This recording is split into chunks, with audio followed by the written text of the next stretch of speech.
Welcome inside the Gridiron Now studios. I'm Amanda Borges here with Frangie. Let's talk Alabama. Frank, what did you learn about the Tide against Tennessee? Boy, Amanda, that they're very resilient.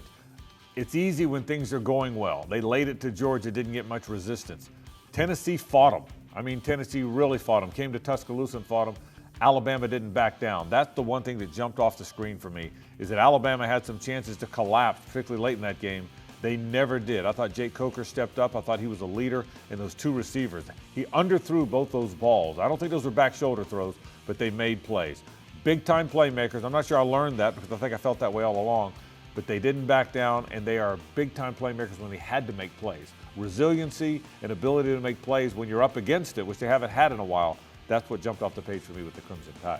Other than Ole Miss, this is the closest they've come to losing. So what was so different about this game? What's different is Tennessee's really good. Look, Tennessee doesn't look really good record-wise. They had some disappointing end games earlier in the season. But I think Tennessee is even more physical offensively than Ole Miss. Ole Miss is very physical defensively. Man, they're as physical as anybody on the defensive side of the ball. But offensively, I think Tennessee might be as physical a team as they're in the league. Man, they're like LSU and Alabama. Big, the way Georgia was before Nick Chubb went out.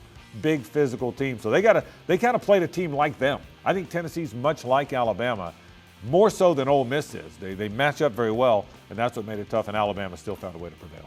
Well, last week you liked Alabama to win the West. Do you still feel that way? Maybe even more so. Look, LSU's got a terrific team. We said this last week. It looks like the SEC West is going to go through Tuscaloosa or Baton Rouge like it's supposed to, and I still feel that way. But I learned a little bit about that Alabama team. They were pushed and they responded. They were pushed and they responded. I'm not sure LSU's had that yet. LSU won against Auburn. We found out Auburn wasn't very good. They won against Mississippi State, who's okay. Florida went over there, but Florida was playing without their quarterback. Remember that. Florida was playing without their quarterback and on the road with a very young team.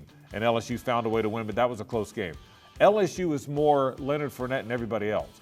I think Alabama's got better receivers. I think Coker's developing into a big-time passer, so they've got a lot to go with Derrick Henry. Yes, I still think Alabama's the team to beat in the SEC, and I still think they're the team that's going to win the SEC.